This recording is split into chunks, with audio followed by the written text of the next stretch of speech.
계속해서 이제 미국의 기독교, 계속해서 미국의 기독교 입국에 대해서 말씀을 나누고 있는데요.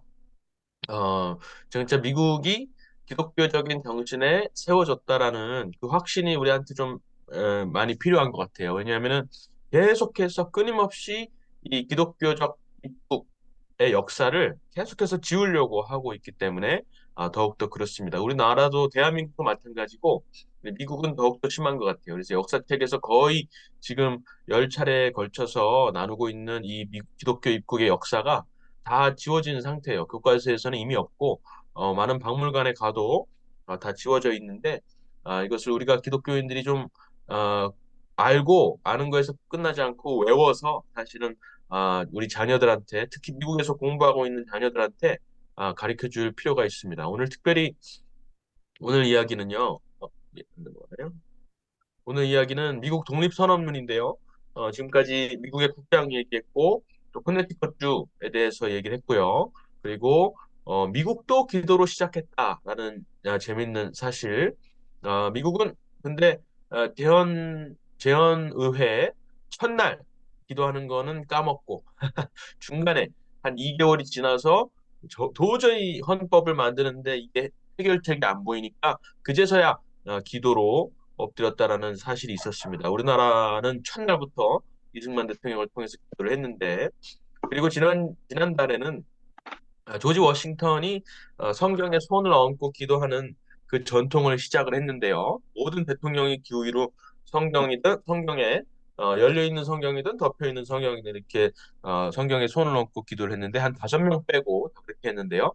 어, 성경을 연 채로 손을 얹었단 말이에요. 조지 워싱턴이. 근데 그 어떤 본문에다가 성경에 손을 얹었을까 이 재밌는 걸 발견했어요.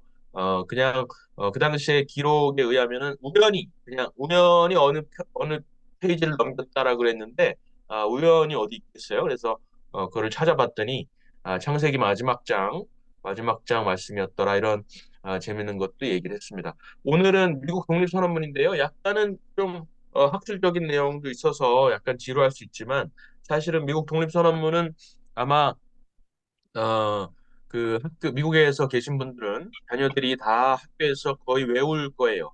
아마 외워야 합니다.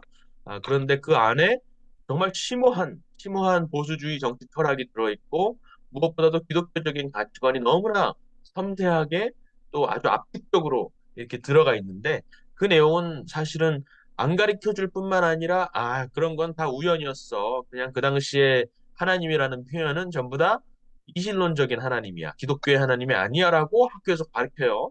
교과서에도 그렇게 나와요. 그렇지만 그렇지 않다라는 것을 이번 시간에 확실하게 배우고 자녀들한테도 가르쳐 주셨으면 좋겠습니다. 일단은 1776년 7월 4일이죠. 여러분도 아시죠? 독립기념일인데 그때 이제 독립선언문을 했어요. 사실은 7월 2일 날 했습니다. 7월 2일 날 이거를 채택을 하고 7월 4일 날 공표를 한 거죠.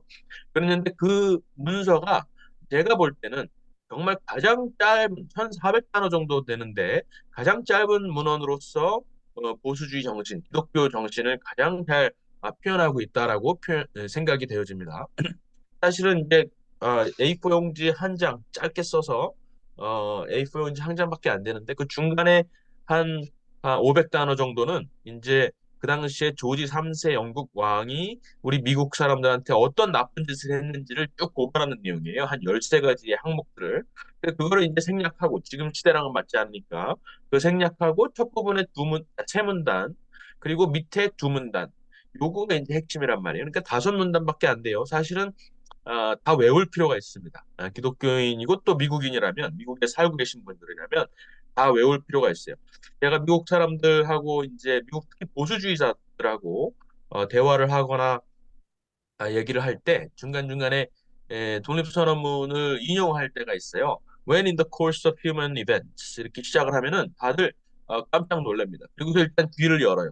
이 사람이 미국의 독립선언문을 외운다고 하면서 일단은 무슨 말을 하든지 귀를 기울이게 돼 있어요. 그리고 두 번째 문단은 아마 모든 사람들이 영어를 쓰는 사람들이라면 아마 다 그 알 거예요. We hold this truth to be self-evident that all men are created equal. 이렇게 시작하는 거는 정말 이 기독교 정신의 정수를 담고 있기 때문에 그 내용을 이렇게 읊어주면은 다들 깜짝 놀라면서 아주 은혜를 받습니다. 제가 직접 경험했던 것이에요. 미국인들은 정말 이 대목을 읽으면은 가슴이 뜨거워지는 것을 볼 수가 있어요. 그래서 꼭 외우시고 이것을 외움으로써 사실은 미국에 계신 한인 여러분들이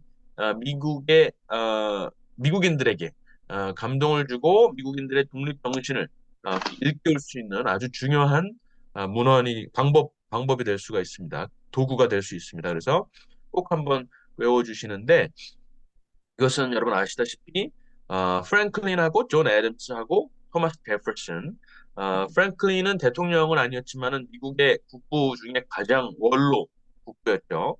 그리고 애덤스는 2대 대통령, 제퍼슨은 3대 대통령입니다. 1대 대통령은 조지 워싱턴인데 이때 밖에 나가서 싸우고 있었죠. 싸우고 사령관이니까. 그래서 2대 대통령과 3대 대통령이 같이 독립선언문을 작성했는데 제일 먼저 초안을 작성한 거는 제퍼슨이에요. 제퍼슨이 그 당시에 막내였거든요. 여기 이 위원회에서만이 막내가 아니라 전체 34명의 그 그 당시에 그 1차 대륙회의죠. 거기 모였던 사람 중에 막내 중에 한 명이었어요. 그래서 이 사람이 초안을 작성했는데 이 사람은 말을 잘 못했어요. 말은 존 애덤스가 제일 잘했고 토마스 제퍼슨은 글을 정말 유려하게 너무나 잘 썼어요. 그래서 존 애덤스가 너 막내이기도 하지만은 너가 글을 잘 쓰니까 한번 써와라 해서 제퍼슨이 이걸 써옵니다.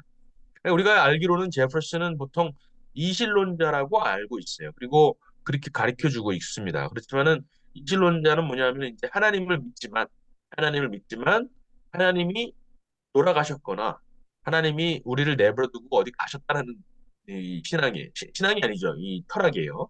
그래서 그 당시에 이실론이 16세기, 17세기 굉장히 유럽에서 전파돼서 어, 굉장히 영향력을 미치고 있었는데 가장 그 이실론이 발전하게 된 근원이 어디였냐면은 리스본 대지진이었어요. 리스본에 어마어마한 큰 지진이 있었는데 그때 굉장히 많은 사람들이 죽었는데 대부분 성직자들과 성도들이 죽었어요. 리스본이 굉장히 이 카톨릭 그 굉장히 도성이었는데 신자들이 굉장히 많이 살았거든요.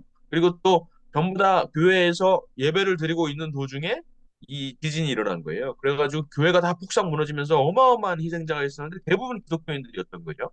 그래서 그 당시에 이제 철학가들이 볼테르라든가 룰소 이런 사람들이 도대체 이럴 수가 있느냐? 어떻게 이럴 수가 있느냐? 하나님이 계시다면 이럴 수가 있느냐? 하나님이 계신 건 알겠는데 자연의 법칙이나 인류의 역사를 보면은 하나님이 계신 것을 부정하지는 못하겠는데 지금 하나님이 어디 계시냐라고 하면서 하나님을 원망하기 시작하고 하나님이 안 계신 거 아니냐? 하나님이 돌아가신 거 아니냐?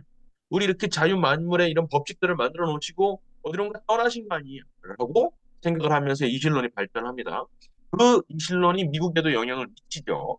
미국은 물론 청교도들에 의해서 굉장히 경건한 신앙심을 가지고 있었지만 그렇지만은 이 유럽에서 오는 이 이실론의 영향을 완전히 피하지는 못했어요. 그래서 이 국부들 중에 대표적으로 토마스 제퍼슨과 벤자민 프랭클린 아주 중요한 국부죠. 이 두 명이 가장 이실론적인 영향력을 많이 받았다고 우리가 알고 있습니다. 그렇지만 그럼에도 불구하고 이 사람들의 서신들을 보면은 초창기에 젊었을 때는 이 사람들이 이실론 철학에 매료되는데 점점 시간이 갈수록 나중에 이 사람들의 편지나 이런 것들을 봤을 때 부활이랑 기적 이런 것들 이실론자들은 부활, 기적 이런 거 안 믿거든요. 그런데 뒤로 갈수록 부활과 기적에 대해서 점점 확신을 갖게 되고 자신의 이실론적이었던 그런 신앙관을 회개하는 그러한 대목들이 펼쳐집니다. 그래서 하나님께서 분명히 토마스 제퍼슨을 사용해서 지금 미국의 독립선언을 작성했다라고 지금은 우리가 믿을 수가 있는 것입니다. 그래서 이실론자 디이스트라고 그래요. 영어로는 디이스트라고 그랬는데 이 국부들이 디이스트들이었다는 당연히 거짓말이고 이 토마스 제퍼슨과 벤자민 프랭클린들이 디이스트였다라는 말은 초창기에는 사실이었을 수 있지만은 전체적인 그의 삶과 행동들을 봤을 때 사실에 부합하지 않는다라고 우리가 이해를 하고 있어야 됩니다. 어쨌든 제퍼슨이 초안을 작성했고 이 독립선언문을 작성하는 것은 지금 우리가 축제로 여기잖아요. 7월 4일 날 막 불꽃 놀이하고 뭐 난리 나잖아요.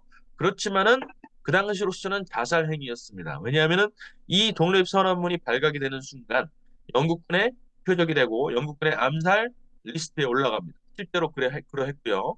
이 독립선언문을 나중에 발각이 되죠. 그래서 이 34명 중에 12명의 집이 방화가 됩니다. 그것은 영국의 스파이들을 통해서 방화가 일어나기도 하지만은 미국인들 중에 영국으로부터 독립을 원하지 않았던 우리나라로 치면 뭐 이제 친일파 정도 되겠죠. 그런 사람들이 이제 막 방화를 하고 그러는 거예요. 그리고 이 34명 중에 3명의 아들, 3명의 아들은 전쟁 중에 전부 다 전쟁에 참전해요. 근데 그 중에 3명은 전사를 하거나 포로로 잡힙니다. 그리고 이 여기는 이제 56명으로 되는데 이거는 이 헌법을 만들 때 당시에요. 헌법을 만들었던 56명의 사람들의 대부분의 재산과 가족이 전쟁으로 생명을 잃게 됩니다. 그런데 이 아까 1,400단어라 그랬는데 이 짧은 A4 용지 한 장 정도밖에 안 되는 짧게 썼을 때 크게 썼을 때 한 두 장 정도밖에 안 되는 이 독립선언문에 하나님에 대한 언급이 총 네 번 나옵니다. 전부 다 다른 이름으로 하나님을 불러요. 그런데 그 하나님이 이제 교과서에서는 뭐라고 그랬냐면은 그 헬라 철학에서 말하는 그 부동의 동자라 그러죠. 움직이지 않는 어떤 신, 뭐 이성 이렇게 얘기를 합니다. 그런데 그렇지 않다라는 거예요. 이것을 하나하나 이 단어들을 곱씹어 보면은 분명히 이것은 기독교의 하나님, 다른 뭐 종교의 하나님도 물론 아니고 그냥 우리 이성의 철학에서 말하는 그런 신이나 알지 못하는 신, 우리 사도행전에 나오는 그런 그리스 철학의 신이 아니라 분명히 삼위일체 기독교 하나님이다라는 것을 분명히 알 수가 있습니다. 그것을 우리가 하나하나씩 해제해 보려고 합니다, 오늘. 이 독립선언문 이게 한 장짜리예요. 여기 재밌는 사실 하나 알려드리면은 여기에 그 서명란이 있잖아요, 밑에. 근데 서명을 보시면은 이거 서명을 하고 싶었겠어요. 여기 적는 순간 이제 아, 그, 뭐야 이게 박사님, 죄송한데요. 예. PPT가 안 보이는데, 그 아, 공유해 주시겠어요? PPT 안 보여요? 네. 진짜요? 지금까지 안 보이셨어요? 가만 있어봐. 네. 다시 올려볼게요. 지금 보이세요? 안 보이는데요? PPT가 안 보여요? 가만 있어. 지금 계속 안 보이세요? 네. 어허, 가만 있어봐요. 화면 공유 중이라고 지금 뜨긴 하는데, 잠 중지하고 다시, 어, 이거를 클릭해서 공유. 지금도 안 보이시나요, 혹시? 네. 이상하네요. 공유하고 있다고 뜨는데, 다른 분들도 안 보이세요? 그 화면 공유가 두 개가 동시에 되고 있어서 기존에 아, 공유해 주셨던 분이 공유를 중지해 주셔야 조 박사님께 아, 보일 것 같아요. 네. 아, 그러면은, 나옵니다. 지금 다시 틀어볼게요, 그러면. 지금 되시나요? 네. 오케이, 오케이, 오케이. 되네요. 그러면은, 전자, 음, 넘어가는 게, 음, 예. 아까 요거 보여드렸는데요. 기독교의 하나님을 4번 언급했다라는 것이고, 이게 이제 요 왼쪽에 보이는 게 독립선언문이에요. 근데 여기서 재밌는 사실은 요 밑에 서명한 라인 있잖아요. 여기 34명의 서명자들이 있는데, 이분들이 이제 지금으로서는 어마어마한 국부로 우리가 모시고 있는 거죠. 그런데 그 당시에 여기다가 서명하기를 다들 꺼려 하는 거예요. 왜냐하면 여기다 서명하는 순간 살생 명부가 되는 겁니다. 영국군이 여기다 서명한 사람들 다 찾아내서 아 죽여라. 그 당시에는 동명이인이 거의 없었어요. 미국에는 동명이인이 거의 없었습니다. 그래서 딱 이 이름만으로 딱 누군지 특정할 수가 있었기 때문에 아 그래서 다들 머뭇머뭇 거리고 있는 상황에서 여기 제일 중간에 보시면은 제일 크게 서명한 사람이 한 명 있는데 매사추세츠 주에서 오신 존 핸콕이라는 사람이에요. 정말 유명한 독립운동가죠. 미국의 독립운동가. 이 사람이 대놓고 아우 너희들 겁쟁이들 내가 내가 먼저 서명할게 하면서 제일 중간에다가 존 행콕이라고 쓴 겁니다. 그래서 그 뒤에 뒷사람들이 그래 에이, 그냥 죽음을 각오하자라는 마음으로 다 여기다가 서명을 했다라는 아주 유명한 일화가 있습니다. 어쨌든 여기에서 보시면은 이 중간에 이 빨간 줄로 앉혀놓은 대목은 사실은 약간 지루할 수 있는 그 당시의 상황이에요. 그 당시에 세금을 어떻게 걷었고 우리 국민들, 우리 미국인들의 허락 없이 우리의 재산을 탈취하고 이런 것들을 막 고발하는 내용인데 그건 이제 우리가 지금으로서는 해당이 안 되죠. 그 당시 상황을 우리가 알려면 이것도 읽어봐야 되겠지만은 이 첫 번째 빨갛게 돼 있는 곳 When in the course of human events 이렇게 시작하는 첫 번째 문단하고 그 마지막 문단 따라서 우리는 세상 최고의 재판장께 호소한다. Supreme Judge of the World. 요 부분이 중요한 겁니다. 그래서 한번 제가 읽어볼게요.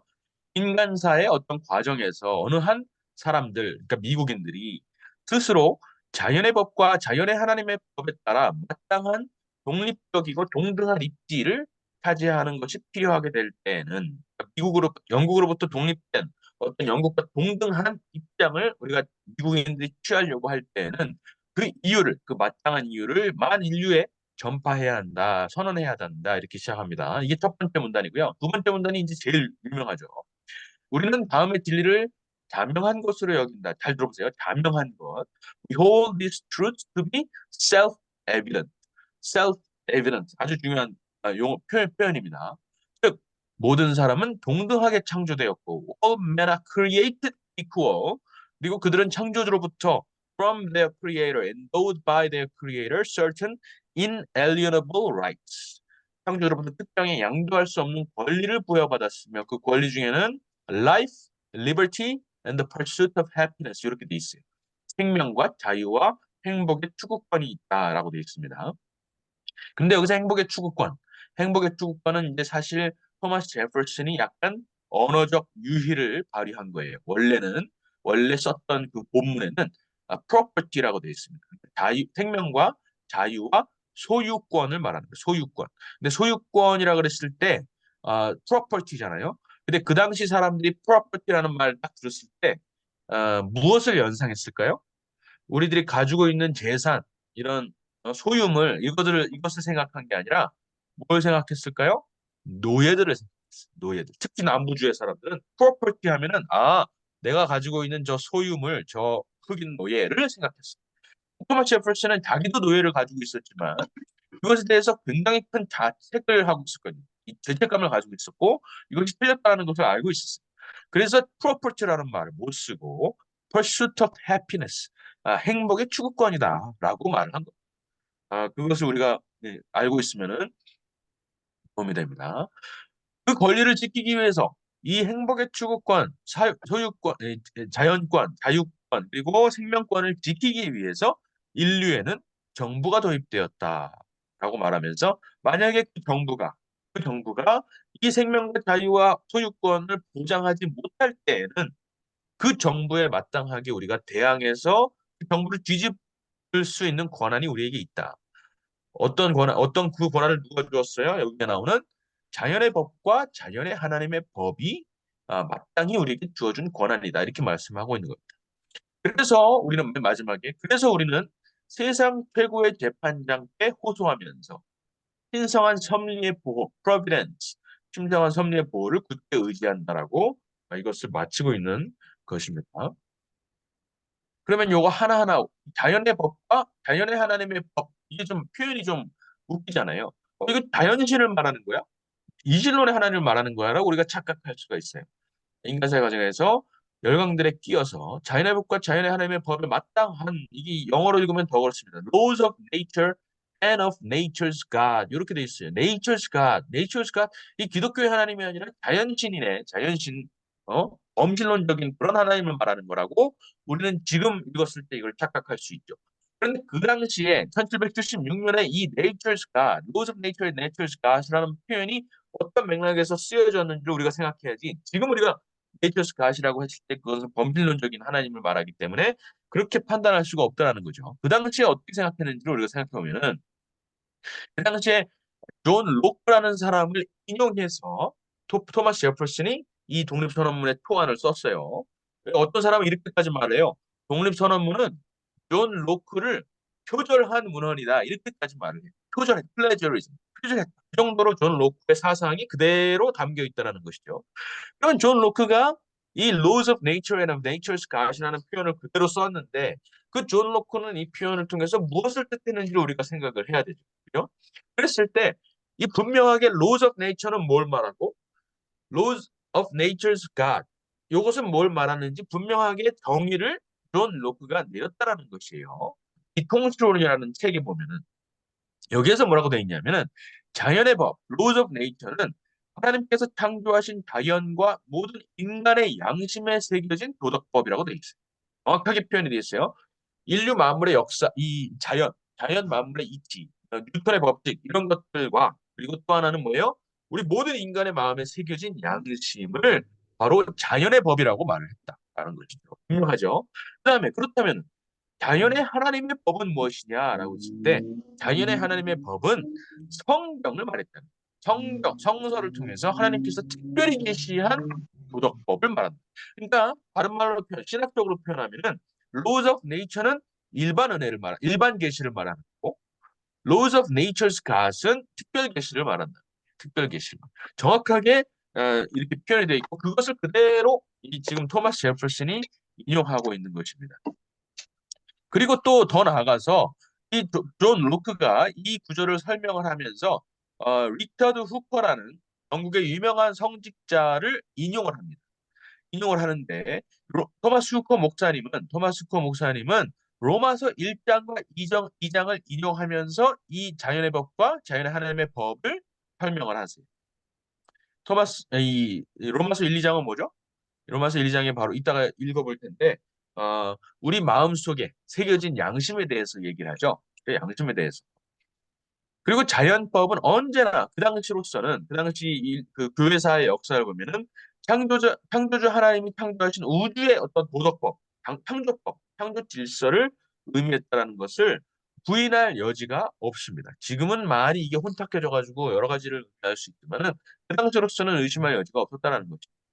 그리고 이 사실은 그 웨스트민스터 신앙 고백이나 우리 정통 우리 장로교나 이런 곳에서 믿고 있는 그 신앙 고백에 그대로 사실은 담겨 있는 철학이라는 것을 우리가 알 수가 있습니다. 그리고 실제로 그 당시에 독립선언문을 막 토론을 할 때 그 벤자민 프랭클린하고 존 애덤스하고 토마스 제퍼슨이 와서 이 법과 자연 하나님의 법을 막 토론을 할 때 뭐를 인용을 하냐면은 갈라디아서 5장 14절과 마태복음 7장의 그 황금률이라고 하는 남에게 대접을 받고자 하는 자는 서로 남을 대접하라. 이것이 율법의 곧 선지자라고 하는 황금률이라고 하죠.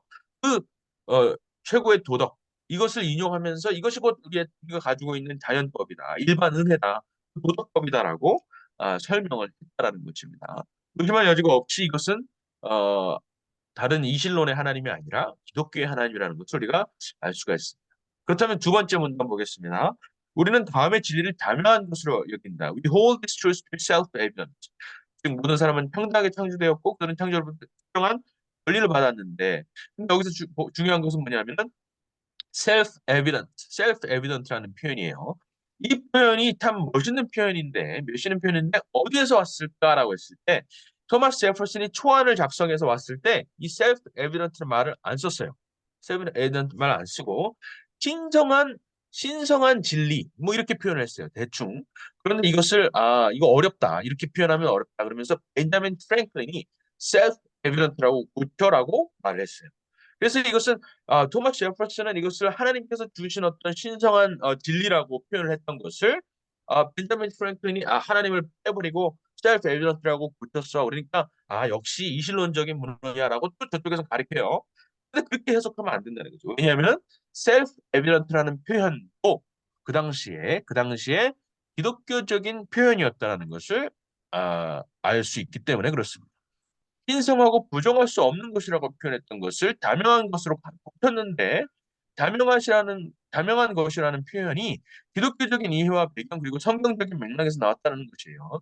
이것은 존 록의 또 다른 책, 통치론이 아니라 인간 지성론에서 빌린 표현인데요. 셀프 에비던스라는 표현이. 이것은 뭐냐면 로마서 1장 20절입니다. 뭐냐면은 제가 읽어볼게요. 창세로부터 그의 보이지 아니하는 것들 곧 그의 영원하신 능력과 신정이 그 만드신 만물의 분명히 보여져 알게 되나니 그러므로 저희가 핑계치 못할 것이니라 이렇게 되어 있어요. 그리고 19절에 보면은 더 놀라운 대목이 나오는데요. 이는 하나님을 알만한 것이 이는 하나님을 알만한 것이 저희 속에 저희 모든 사람 속에 보임이라. 하나님께서 이를 저희에게 보이셨느니라 이렇게 돼 있어요. 그런데 여기서 보면은 19절에 하나님을 알만한 것이 원문에 보면은 헬라어로 보면은 뭐라고 되어 있냐면 파네로스 앤 오토이스 이렇게 돼 있어요. 파네로스 앤 오토이스. 근데 이것을 영어로 직역하면은 evident in self예요. 그러니까 self-evident라는 말이죠. self-evident. 그 당시에 벤자민 프랭클린과 존 애덤스와 토마스 제퍼슨은 전부 다 헬라어의 원어, 성경의 원어에 전부 다 능통했습니다. 그래서 self-evident라는 영어 표현을 썼을 때 그것이 로마서 1장 19절에서 왔다라는 것을 전부 다 알고 있었다라는 것이죠. 존 록는 물론이고 이 세 명의 국부도 알고 있었다는 것이죠. self-evident라고 말을 했을 때 모든 사람들 마음에 그 양심에 새겨져 있는 그 하나님의 도덕법을 표현했다는 것이죠. 자명한 것, 자명한 것을 표현했을 때 바로 하나님을 알 만한 것, 그들 속에 보이는 하나님을 알 만한 것이라고 이해를 하고 있었다는 거죠. 그래서 self-evident라는 표현, 정말 이 자유민주공화국에서 가장 놀랍게 여겨지는 이 독립선언문에 가장 중요한 문장, 하나의 센텐스가 있다면 We hold this truth to be self-evident란 말이에요. 그 self-evident가 로마서 1장 19절에서 나온 표현이라는 것이죠. 이것을 우리가 분명히 알고 옆에 주변에 있는 바깥 사람들한테 전해야 되겠습니다. 그리고 이 이실론적 하나님, 그 당시에 이실론에서 말했던 그 부동의 동자가 아니라 이것은 인격적인 창조주 하나님, 유대 기독교 전통에서 흘러나오는 그 유대 기독교 하나님이라는 것을 우리가 분명히 알아야 됩니다. 그 당시에 많은 철학자들은 우리 바울이 저기 헬라에 가가지고 말을 했듯이 알지 못하는 신을 섬기는 거였지만은 이 미국의 국부들이 생각했던 하나님은 그런 하나님이 결코 아니었다는 것을 우리가 확신을 가지고 알아야 됩니다. 그리고 이 권리들을 지키기 위해서 정부가 수립되었다 그랬어요. 그러니까 우리가 지금 미국도 마찬가지고 이 많은 자유민주공화국에서는 나라가 우리에게 권리를 준다. 생명과 자유와 소유권을 보장한다라고 말을 하고 있어요. 그런데 그렇지 않죠. 그러면서 무덤까지 나라가 책임진다라는 그런 거짓말들이 많이 퍼져 있는데 그렇지 않습니다. 이 권리들은 하나님이 주신 것이고 이 권리들을 단지 보장하기 위해서 정부가 수립되어 것인데 정부가 만약에 이 세 가지 기본적인 권리들을 보장하지 못할 경우에는 그 정부에 우리가 마땅히 대항해야지. 대항해야 그것이 곧 하나님의 법을 따르는 것이라는 것입니다. 그 사실을 우리가 명확하게 해야 되고 사실은 미국이 건국한 것뿐만 아니라 영국에서 마그나카르타를 통해서 자신들의 권리, 귀족들이 왕상대로 좋은 일세 왕상대로 권리들을 주장했을 때도 이 왕이 우리에게 하나님이 주신 생명권과 자유권과 소유권을 보장해야 되는데 그걸 보장하지 못하기 때문에 거기에 칼을 들이밀고서는 이 마그나카르타에 서명하라 그랬던 것이거든요. 이 사실을 분명히 해야 된다는 것이죠.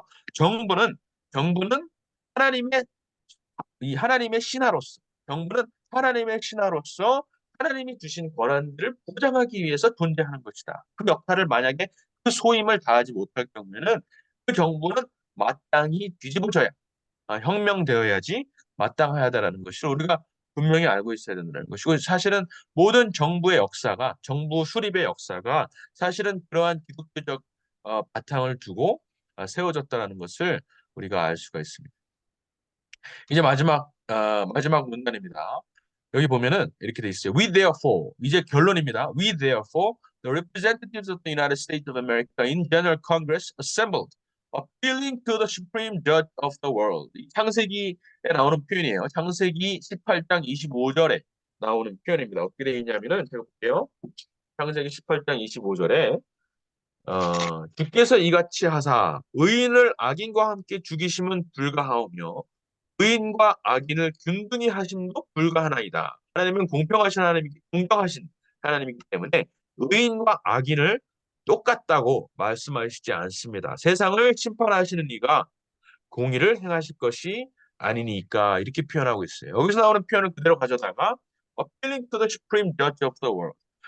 이 악을 행하고 있는 하나님의 창조 질서를 무너뜨리고 있는 이 영국 왕에게 하나님께서는 당연히 마땅히 보응해야 하지 않으시겠습니까? 라고 하면서 이 세상 최고의 법관이신 하나님께 호소하는 거예요. 우리의 힘으로 이 독립을 영국으로부터 쟁취하겠습니다. 라고 선언하는 게 아니라 우리의 뜻을, 우리의 취지를 하나님께서 우리에게 주신 권리이기 때문에 이것을 우리가 되찾기 위해서 하나님께 이것을 호소한다는 거죠.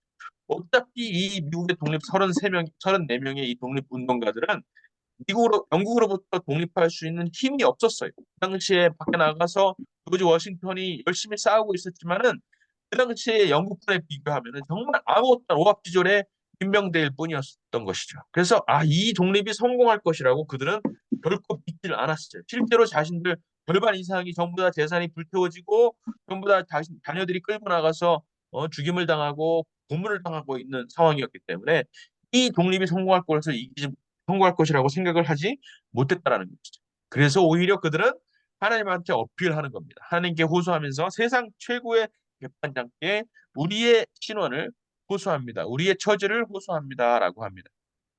그러면서 나중에 이렇게 말하죠. With the firm reliance on the protection of divine providence. 신성한 섭리, 하나님의 신성한 섭리의 보호를 우리가 굳게 의지하면서 이 독립을 선언합니다라고 합니다. 완전히 우리의 모든 송사를, 우리의 모든 행사를 하나님한테 올려드리면서 독립 선언을 마쳤다라는 것이죠. 이것이 우리가 지금 기도하고 있는 사실 이유이기도 합니다. 우리가 미국의 대선을 위해서 11월 달 대선을 위해서 기도하고 있는데 이것은 뭐 어떤 전략이나 전략이나 어떤 정당의 어떤 논리라든가 아니면 마가 세력의 트럼프 진영의 어떤 인기 영합주의적인 포퓰리스트적인 그러한 움직임으로 우리가 거기에 기대어서 우리가 이길 것을 기대할 수가 없어요. 이것은 오로지 하나님께서 철저하게 개입을 해주셔야만 이길 수 있는 싸움이고, 만약 하나님께 호소하지 않은 채, 우리의 행사와 우리의 처지를 하나님께 호소하지 않은 채, 트럼프가 이긴다 한들, 바이든이 진다 한들, 하나님의 창조 질서를 거역하는 세력이 무너진다 한들, 그것은 하나님 바벨탑을 짓는 것과 다름없다라는 벤자민 프랭클린의 말과 같습니다. 그 당시에 대원의회에서 기도를 하는 것을 까먹고 재헌의회를 시작한 다음에 이것이 도저히 이 의견이 좁혀지지 않고 서로 막 패싸움이 일어날 지경까지 이르렀을 때 벤자민 프랭클린이 한 말이 그거잖아요. 우리가 기도하는 것을 까먹었다. 기도하는 것을 까먹었다. 만약에 기도하지 않고 이 나라를 위대한 나라라 할지라도 위대한 나라를 세운다 한다면 그것은 창세기 11장에 나오는 바벨탑을 지었던 것과 우리는 다를 바 없을 것이다라고 하면서 우리의 행사를 하나님께 호소하는 것을 다시 한번 그 국부들한테 리마인드 시켜줬던 것이에요. 그래서 우리가 하는 그것이 바로 이 어, 독립선언문 마지막에 나오는 그 호소하는 세상 최고의 재판장 옳고 그름을 정하시고 옳고 그름의 기준을 정하시는 그 하나님께 우리의 행사를 올려드리는 그러한 일이라고 생각을 합니다. 그래서 다시 한번 이 독립선언문을 제가 읽어보고 이 독립선언문을 가지고 사실은 기도를 했으면 좋겠습니다. 인간사의 과정에서 어느 한 사람들이 스스로 자연의 법과 자연의 하나님의 법에 마땅한 이 독립적이고 동등한 입지를 타지하는 것을 필요로 할 때에는 그 이유를 선언해야만 한다. 우리는 다음의 진리를 단명한 것으로 여긴다. 로마서 1장 19절을 생각하세요. 즉 모든 사람은 동등하게 창조되었고 동등하다라는 것은 창세기 1장 27절을 생각하셔야 됩니다. 그들은 창조주로부터 특정의 양보할 수 없는 권리를 부여받았으며 나라가 세워지기 전에 우리 하나님께서는 우리 각자 개개인에게 생명과 자유와 소유권을 주셨다는 것을 기억하시고요. 이 권리를 지키기 위해서 그 하나님이 주신 권리를 지키기 위해서 나라가 생겼다. 우리가 보통 기도할 때 뭐라 그러죠? 우리 나라가 없으면 교회도 없다라는 말을 쓰죠. 그 말의 취지는 우리가 이해를 해요. 그만큼 우리가 나라를 위해서 기도해야 된다는 뜻이죠. 나라가 없으면 교회도 없다. 그런데 사실 틀린 말이에요. 교회가 없으면 나라가 없는 것이에요. 교회가 먼저입니다. 교회가 국가보다 먼저였고요. 원래 창조 질서가 그러했기 때문에 우리가 이제 구호나 이렇게 애국심을 우리가 고취시키기 위해서 나라가 없으면 교회도 없다 이런 말을 쓸 수는 있지만은 원래 원칙상 교회가 먼저입니다. 그래서 나라가 만약에 그 교회를 보호하지 못할 때에는 그 나라를 상대로 저항해야 되는 것이 마땅하다는 것이 여기 담겨 있는 것입니다. 따라서 우리는 세상 최고의 재판장께 호소하면서 신성한 어떤 섭리에 하나님의 섭리에 보호하심을 굳게 의지한다. 그러면서 우리가 독립을 선언한다라고 하는 것입니다. 이 독립선언문을 우리가 외우면서 그리고 자녀들에게 가르치면서 이 나라가 어떻게 세워졌는지 미국이 또 대한민국도 마찬가지입니다. 어떻게 세워졌는지를 우리가 기억하면서 기도를 했으면 좋겠습니다. 세상 최고의 재판장, Supreme Judge of the World에게 이 우리의 행사와 송사를 올려드리고 그리고 하나님의 섭리에 굳건한 보호하심을 우리가 의지하면서 이 나라를 위해서 또 11월 있을 대선을 위해서 기도를 하셨으면 좋겠습니다. 그리고 특별히 기도 제목을 하나 같이 나누자면요. 그리고 지난달에 잠깐 말씀드렸지만 우리 미국에 한국에서 청소년들과 청년들 50명을 데리고 7월에 미국을 여행을 합니다. 하와이에서 시작해서 동부로 가서요. 보스턴에서 워싱턴 DC까지 2주 동안 여행을 합니다. 그 과정의 티켓팅을 항공권을 바로 어제 발권을 했어요. 어제 발권을 해서 이제 가게 되는데 이 여정을 위해서 기도를 해주셨으면 좋겠어요. 결국에는 오늘 배웠던 미국의 독립선언문 이 내용이 쓰여진 배경 이것을 보스턴에서부터 필라델피아 그리고 워싱턴 DC까지 탐방을 하면서 한국 청소년들한테 미국의 독립 정신을 가르쳐 주는 거예요. 그리고 이 독립 정신을 이승만 대통령이 배워서 대한민국에 출입했다라는 것, 대한민국에 이식했다라는 그 사실을 이제 청소년들한테 가르쳐 주는 겁니다. 그것을 위해서 놓고 함께 기도를 해주셨으면 좋겠습니다. 그리고 아마 그 미국에 이제 갔을 때 동부에 갔을 때 아마 그 DC에 계신 분들은 도움을 또 요청할 수도 있어요. 그래서 이 견미단이라고 이름을 붙였는데요. 견미단의 일정을 위해서 그리고 이 독립 정신이 미국에서 미국인들에게 다시 한번 회복될 수 있도록 미국인들이라면 아마 다 한 번쯤은 들어봤고 다 아마 학교 다닐 때 다 외웠던 그 We hold this truth to be self-evident라는 표현이 기독교적인 가치관에서 나왔다는 그 명백한 사실을 우리가 알고 왜곡되지 않고 분명히 전할 수 있도록 위해서 다 같이 기도를 했으면 좋겠습니다. 어, 그 기도할 그 틀어주시는 음악 틀어주시고요. 다 같이 기도를 하고 주여 3번 외치고 기도하고 또 계속해서 백사연 기자님께서 기도해 주시겠습니다. 기도드리겠습니다. 주여, 주여, 주여, 주여, 주여. 주여. 하나님 할렐루야. 기도를 드립니다. 하나님 미국을 하나님께서 최고의 어떻게 재판장이신 세우셨고 하나님 또 독립선언문을 하나님 독부들이 창조주님, 어떻게 쓰여졌는지 어떻게 하나님 기독교 하나님께 모든 그들의 행사들을 올려드리며 성사들을 올려드리며 드렸던 모성한 것을 권리, 그리고 또 하나님 앞에 엎드렸던 것을 저들이 성령을 하나님 기억합니다. 인도해 하나님 주시오. 그 독립선언에서 독립정신을 나오는 깨닫게 하나님 아버지 해주시오. 자명한 것들 아버지 그것이 이 로마서 선언문을 1장 통해 살아갈 19절에서 나왔던 하나님을 이 알만한 미국 것이 그들 사회에 속에 보임이라 라고 말씀하셨던 거기에서 나왔다는 것을 저희들이 분명히 알고 나라를 기억하고 인도해 상기하였어